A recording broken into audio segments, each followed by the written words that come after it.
इतना दुख भोग रहे हैं हम लोग, शरीर का दुख, मन का दुख, संस्कारों का दुख। कैसे जिंदा है आदमी। भगवान हमको दंड देते हैं, 84 लाख में घुमाते हैं। तुमने अच्छा काम किया, अच्छा फल लो। तुमने खराब काम किया, खराब फल भोगो। दया है कि कोप दिख तो रहा है, कोप दूसरे को कष्ट देने का ही उसका एम होता है। खल बिनु स्वार्थ पर अपकारी, बिना मतलब के दूसरे को दुख दे, ये कोप करने वाला। और जो साधु व्यक्ति है वो पर उपकार वचन मन काया, संत सहज स्वभाव खगराया। वो केवल कृपा करते हैं, उपकार करते हैं। अर्थात तामसी अपकार करता है, सात्विक उपकार करता है। और जो बीच वाले लोग हैं ये न्याय करते हैं। ऐसा समझो जैसे तुम्हारे पास 4 रोटी है, तो एक तो ऐसे लोग होते हैं, कोई भूखा आया तो उन्होंने 4 रोटी उठा के दे दिया, हम शाम को खा लेंगे, कल खा लेंगे, पहले इसको खिलाओ। और एक ऐसा होता है कि भाई देखो ऐसा है कि 4 रोटी है, तुम भी भूखे हो, हम भी भूखे हैं, तो ऐसा करो 2 रोटी तुम खा लो, 2 हम खा ले, अभी काम चले, फिर उसके बाद देखेंगे। और एक ऐसा होता है कि हमारे पास 4 रोटी है, वो हमारे ही खाने भर को है, इसलिए आउट, बाहर जाओ। तो ऐसे ही कुछ लोग दया करते हैं, कुछ लोग न्याय करते हैं, कुछ लोग कोप करते हैं। लेकिन भगवान केवल दया करता है और कुछ कर ही नहीं सकता बेचारा, तो उसको कोई पावर नहीं, और केवल दया कृपा और अकारण कृपा। सकारण कृपा तो हम लोग भी करते हैं संसार में, लेकिन अकारण कृपा भगवान करते हैं, महापुरुष करता है। ये 2 पर्सनल। अकारण माने बिना मूल्य लिए दान करना। तमाम दुकानें खुली हैं हम लोगों के यहां संसार में, सवेरे से दुकान खोल के बैठ जाते हैं लोग। ये कपड़े की दुकान, ये मिठाई की दुकान, ये चप्पल की दुकान, और आपको परखते हैं बैठकर गद्दी उद्दी बिछा के, पंखा उंखा चला के, आइए आइए। ये कृपालु है, ये भी कृपा करते हैं आपके लिए, वरना आप ढूंढने जाते कहां कपड़ा मिलता है, कहां मिठाई मिलती है, परेशान होते। वो आपके लिए बाजार में एक जगह पर दुकान लगा के सब बिल्कुल ठीक ठाक बैठे हुए हैं। आप जाइए, सामान खरीदिए, लेकिन पैसा देना पड़ेगा। ये ऐसे दयालु नहीं है कि बिना पैसे के आपको सामान दे देंगे। और भगवान बिना दाम के काम करते हैं, इसलिए उनको अकारण करुण कहते हैं। बिना कारण के, बिना कुछ लिए देते हैं, यानी भगवान केवल देते देते हैं। लेना देना हमारे संसार वाले करते हैं, या लेना लेना यह भी हमारे संसार वाले करते हैं। दुष्ट लोग लेना लेना जानते हैं, और जिसको हम भला आदमी कहते हैं वो लेना देना बराबर बराबर, 50-50। 100 रुपए की साड़ी है आपकी, 105 रुपए ले लीजिए, 5 रुपए आपके लिए हो जाएगा, 100 रुपया साड़ी का दाम ही है, दोनों का हिसाब बैठ गया। तो भगवान दया करते हैं। और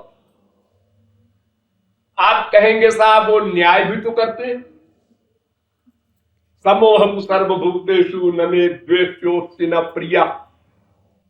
भगवान कहते हैं भाई देखो मैं तो समदर्शी हूं, और समदर्शी का मतलब न्याय कर देना, जजमेंट देना।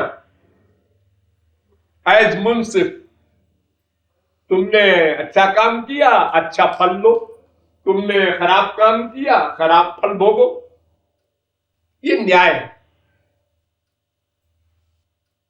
तुमको 84 लाख में घूमने का दंड मिलेगा, तुमको गोलोक मिलेगा। ये सब न्याय के विषय है, ये सब भगवान करते हैं। सबके हृदय में एक एक जीव के पास एक एक भगवान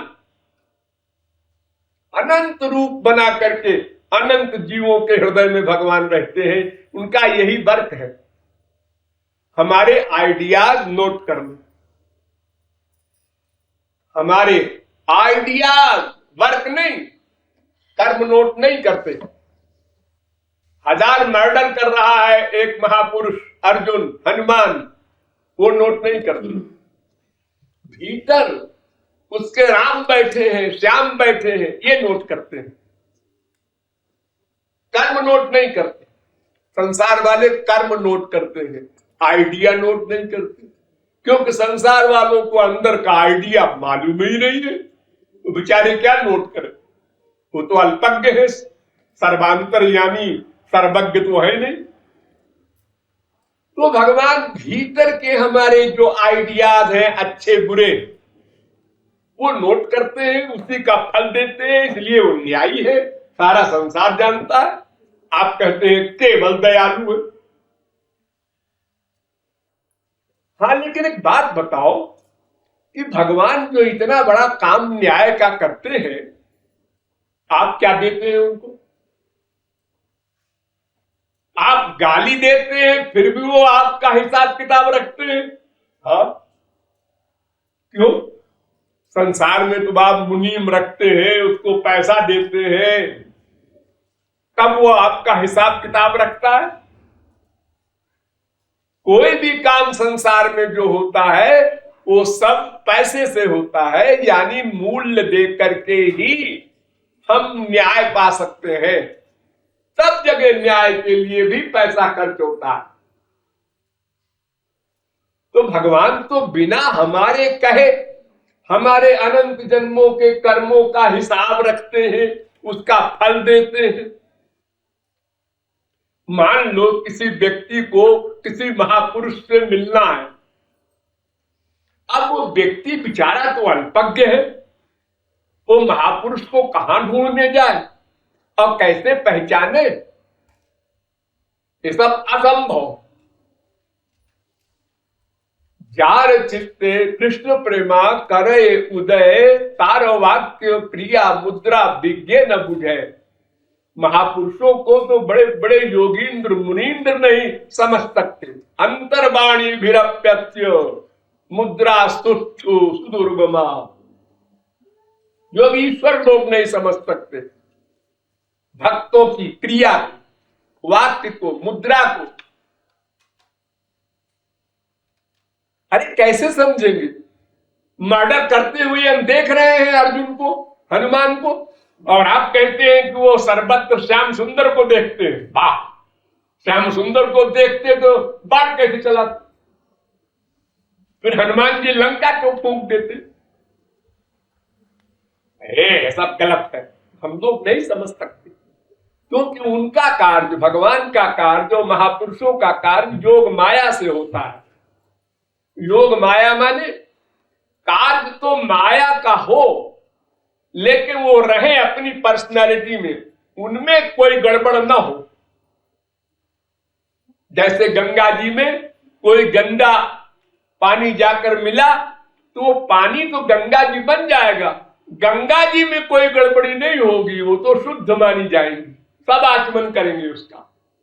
रवि पावक सुरसर की नाई, यानी काम का कार्य करते हुए महापुरुष काम से परे रहता है, क्रोध का कार्य करते हुए महापुरुष क्रोध से परे रहता है, लोभ का कार्य करते समय देखो हमारे यहां ऐसे ऐसे महापुरुष हुए, अरबों बरस पृथ्वी का राज्य किया और थे महापुरुष। अब आप कहेंगे कि इनको संसार से वैराग्य ही नहीं हुआ कभी। 36,000 वर्ष राज्य किया ध्रुव ने, एक मनवंतर राज्य किया प्रहलाद ने। 10-20 हजार वर्ष करो, चलो मान लो कोई बात नहीं है, तो लोग कहेंगे एक तो भगवत प्राप्ति तो इनको बचपन में हो गई थी, नरसिंह का अवतार हुआ था इनके लिए, और ये इतने लाखों वर्ष से ये कर रहे हैं, राज्य इनका पेट नहीं भरा, वैराग्य नहीं हुआ। उस समय हम लोगों ने ये कहा, क्योंकि हम नहीं जानते कि योग माया का कार्य देखने में माया का है, फैक्ट में वो विशुद्ध है। उत्पत्ति पांडु सुतन की करनी, सुनि सत पंथ डर्यो। 5 पांडव 5 बाप से पैदा हुए, इतनी निंदनीय उत्पत्ति। फिर 5 ने एक स्त्री बना लिया द्रौपदी, ये और निंदनीय, लेकिन वे महापुरुष है। भाभी को बीबी, भाभी में बीबी की भावना करने वाले को मार डालना चाहिए, ये सिद्धांत बता रहे हैं राम। अपने छोटे भाई की बीबी में भावना बीबी की करना, उसको मार डालना चाहिए। लेकिन एक तरफ तो मार देते हैं बाली को ये कह करके, और दूसरी तरफ बाली की स्त्री को सुग्रीव की स्त्री बना देते हैं।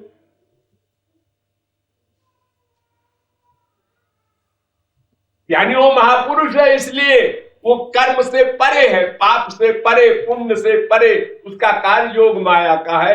हम लोग नहीं समझ सकते। जब जब महापुरुष लोग हमको मिले, हमने उनमें दोष देखा, अपराध किया, लाभ नहीं ले सके। तो भगवान हमारे लिए जो कुछ न्याय करते हैं उसमें भी कृपा है। हम क्या करते हैं उनके लिए? अरे सोचो, आज 6 अरब आदमी है, कई आदमी राधे राधे करते हैं। अजी भगवान से क्या मतलब है? जाके देखो यूरोप में, अमेरिका में, बड़े बड़े देशों में भगवान से कोई मतलब ही नहीं। लेकिन उनका भी तो हिसाब रखते हैं, फल देते हैं। अगर फल न दे, जैसे आपने साधना इस समय की, हाई स्कूल तक की नॉलेज प्राप्त की, स्पिरिचुअल हाई स्कूल, अब आप मरने के बाद तो सब आपको कैसे मिलेगा? फिर आप ABCD पढ़ेंगे। लेकिन भगवान इस कर्म का फल दे देते हैं अगले जन्म में, बिना मांगे। तो ये दया, तो न्याय भी उनकी दया। किसी को दंड देते हैं, ये भी दया। राक्षस को मार दिया, मारने पे क्या हुआ? वो भगवान के लोक को गया। इससे बड़ी और क्या दया होगी? अघासुर, बकासुर, पूतना, जिसको भी मारा भगवान ने, वो भगवान के लोक को गया। रावण ने कहा, महाराज तुमसे पहले जा रहे हैं तुम्हारे लोक में, हम जीते कि तुमसे पहले जा रहे हैं। तो जिसको कोप करेंगे उस पर भी दया हो गई, उसको गोलोक मिल गया, भगवान का धाम मिल गया, माया से मुक्ति मिल गई। और जिस पर कृपा करेंगे वो तो ठीक ही है, वो तो महापुरुष लोगों पर कृपा किया, वो तो माया से परे हो ही जाएंगे, वो तो नेचुरल है। जिस पर कोप किया उसको भी भगवान का लोक मिला, और जिसको न्याय किया उस पर भी कृपा हुई। देखो, एक मां एक बच्चे को गलत काम पर झापड़ लगाती है, क्यों? दया है कि कोप है? दिख तो रहा है कोप, झापड़ लगा रही है। अरे नहीं, दया है। वो अपने बच्चे में इतना अटैचमेंट है कि वो चाहती है हमारा बच्चा चोरी न करे। चोरी करके एक सामान लाके मां को दिखा रहा है कि मम्मी ये हम चुरा के लाए, एक झापड़ लगाया। आज तू जरा सी चीज चुराया है, कल डकैत बनेगा। अपना तो सर्वनाश करेगा ही, हमारे खानदान को भी बदनाम करेगा। इसलिए मां ने मारा, दंड दिया। तो दंड देना भी कृपा है। सुधार के लिए दंड दिया जाता है, वो कोप नहीं है, अनिष्ट की भावना नहीं है मां की कि इसको दुख मिले। अरे मां तो जरा सा कांटा चुभ जाए बेटे को तो दुखी हो जाती है, उसका अटैचमेंट है बेटे में। वो कैसे चाहेगी कि हम दुखी करें इसको झापड़ लगा के। तो भगवान हमको दंड देते हैं, 84 लाख में घुमाते हैं, ये जो दुख दे रहे हैं इसका मतलब यही है कि तुम भगवान की ओर चलो। संसार में सुख नहीं है, खूब देख लो, अनुभव कर लो, एक बार नहीं 1000 बार। तो हम संसार में ही देखते हैं कि एक मां एक बाप अपनी संतान के लिए कृपा भी करती है, दंड भी देती है। तो कृपा है ही है, रसगुल्ला दे रही है बेटे को, लेकिन झापड़ लगाना भी कृपा है, क्योंकि उसमें सुधार की भावना है। और बच्चा संभल गया उसी दिन से, अरे फिर चोरी करेंगे तो फिर मां मारेगी, डर गया, बच गया, आगे अपराधी नहीं बना। तो इसलिए भगवान कोप करते हैं तो भी भगवान का लोक मिलता है, और दया करते हैं तो दंड देते हैं न्याय करके। तो दंड पाने में हमको फीलिंग होती है, ज्ञान होता है, वैराग्य होता है, तो हम भगवान की ओर चलते हैं। अरे इतना दुख भोगने पर तो हम भगवान की ओर चल नहीं रहे, ये हाल है हमारा। तो हमको बिल्कुल दंड न मिलेगा तो फिर क्या हाल होगा हमारा। फिर तो हम अपने को भगवान का बाप मानने लगेंगे।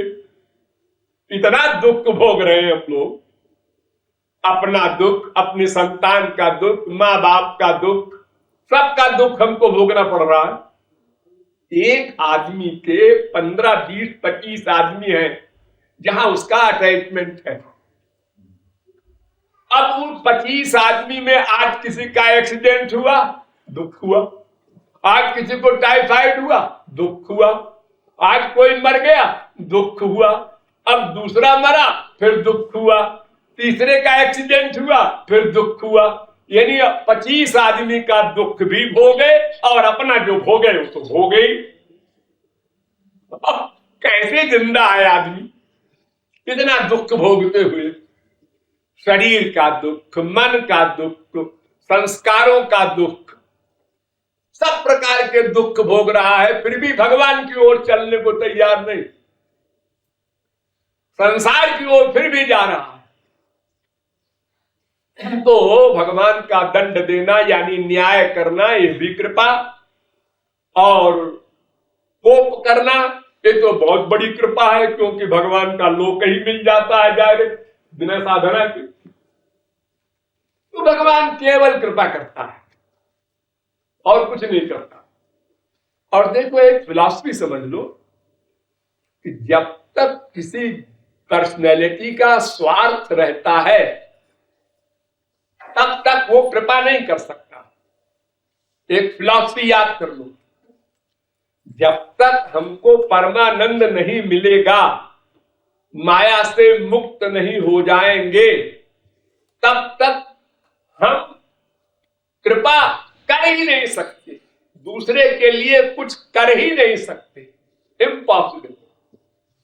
अपने स्वार्थ के लिए हम दूसरे की सेवा करते हैं। बेटे की सेवा करो, बड़ा हो जाएगा तो सेवा करेगा हमारी।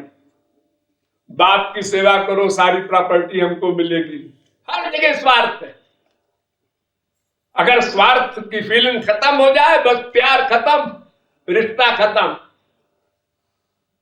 कोई किसी को नहीं पूछेगा। तो संसार में जहां जहां हम स्वार्थ देखते हैं, बस वहीं पर हमको समझ लेना चाहिए कि हम कृपा नहीं कर सकते। सबसे पहले अपनी पर कृपा करनी है, आनंद प्राप्ति। अब आनंद मिल गया, वो महापुरुष हो गया या स्वयं भगवान है आनंद स्वरूप। अब उनको तो कुछ पाना नहीं, तो बेचारे करें क्या? सोचो क्या करे वो। जिसका कोई काम ही न हो, कुछ पाना शेष न हो, तो कितना बोर होगा, वो क्या करेगा, खाली बैठे। तो दूसरे के लिए प्लान बनाता है, इसके लिए भी ये करना चाहिए, इसको भी आनंद दिलाना चाहिए, यानी कृपा। अपना कोई काम नहीं और काम करना है तो दूसरे के लिए करेगा, वो काम दूसरे के लिए खाली कृपा, क्योंकि कोई दुश्मन तो है नहीं जो कोप करे किसी के ऊपर। और अगर कोप करे भी तो उसके कोप का परिणाम भी वही भगवान का धाम है। तो इसलिए भगवान और महापुरुष केवल कृपा ही कर सकते हैं, क्योंकि उनको अपना कोई प्राप्तव्य शेष नहीं। नानवाप्तम अवाप्तव्यम। भगवान ने अर्जुन से कहा, अर्जुन देख, मुझे तो कुछ पाना नहीं है, फिर भी मैं लोगों के कल्याण के लिए अवतार लेता हूं, कर्म करता हूं। ऐसे ही महापुरुष लोग संसार में आते हैं, संत लोग, और वे हमारे पीछे पड़ करके हमारे अवगुणों को, माया संबंधी दोषों को हटा करके भगवान में मन लगवाते हैं, कृपा करते हैं।